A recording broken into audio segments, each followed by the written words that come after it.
Hello అండి. నేనైతే ఈరోజు నైట్ డిన్నర్లోకి రసం పెట్టాను. కొద్దిగా రైస్ ఉంది, దాంట్లో కానీ కొంచెము టమాటా రసం పెట్టుకుందామని పెట్టుకున్నానండి. కొన్ని నూనె వేసుకున్నా, అందులోకి ఆవాలు వేసుకున్నా,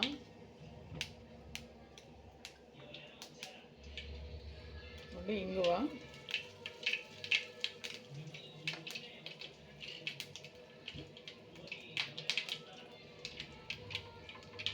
వేగిన తర్వాత కొన్ని ఎండుమిర్చి, తెల్లగడ్డ, జీలకర్ర మిరియాల పౌడరు, రసం పౌడరు, పసుపు.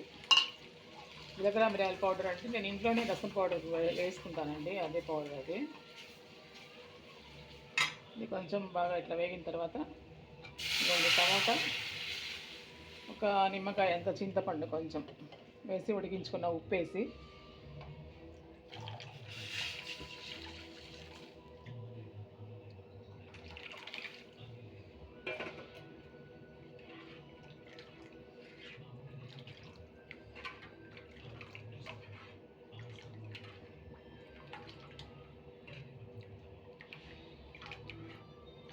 బాగుంటుందండి. కొంచెం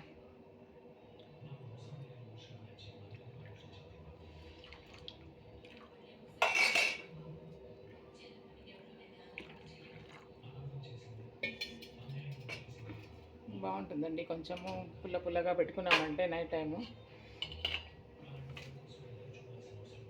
మధ్యాహ్నం రైస్ ఉంటే దాంట్లోకి రసం పెట్టుకున్నామన్నా బాగుంటుంది. లేకపోతే వేడిగా అన్నం చేసి రసం పెట్టుకున్నా కూడా బాగుంటుంది. ఇవ్వండి, అందులోకి నంచుకునేదానికి ఎగ్ అయితే పెట్టుకుంటాము. రసము, ఎగ్గు,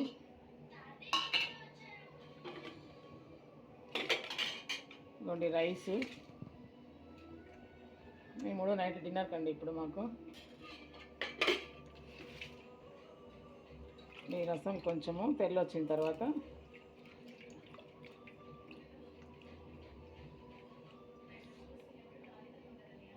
వేడిగా రసం అన్నం తిన్నామంటే కొంచెం జీర్ణానికి బాగుంటుంది. పగులంతా మనం ఏమైనా తిని కొంచెం ఎగుటుగా అట్లా అనిపించినప్పుడు కొద్దిగా వేడిగా రసం అన్నం తినేస్తామంటే నైట్లో మొత్తం రిలాక్స్ అయిపోతాం, హ్యాపీగా బాగుంటుంది. ఏమన్నా బయట వెళ్ళొచ్చినప్పుడు, బయట ఫుడ్ తినే వచ్చినప్పుడు ఇలాంటప్పుడు వేడిగా రసం పెట్టుకొని వేడిగా అన్నం చేసుకున్నామంటే దాంట్లోకి ఏం నంచుకోవడానికి కూడా ఏం అవసరం లేదు అనిపిస్తుంది. టమాటా రసం పెట్టుకున్నామంటే ఆ విధంగా ఉంటుందండి, బాగుంటుంది.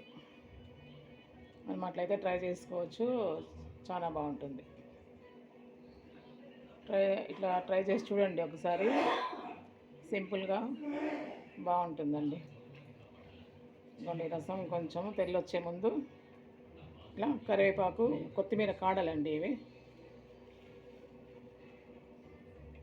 అది నూనెలో వేయకుండా ఇట్లా వేసుకున్నామంటే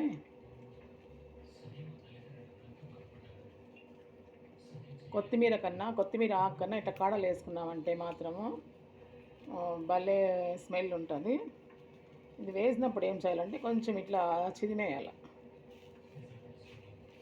అప్పటికి కొంచెం చిదిమేసినామంటే కానీ కొంచెం వేడి అయిపోయింది కాబట్టి చేయి పెట్టలేకపోతుండా. కొంచెం పోపు పెట్టిన వెంటనే ఇది వేసుకుని కనుక కొంచెం చేతితో బాగా ఇట్లా కరివేపాకు ఇది చిదిమేసినామంటే ఇంకా స్మెల్ బాగుంటుంది.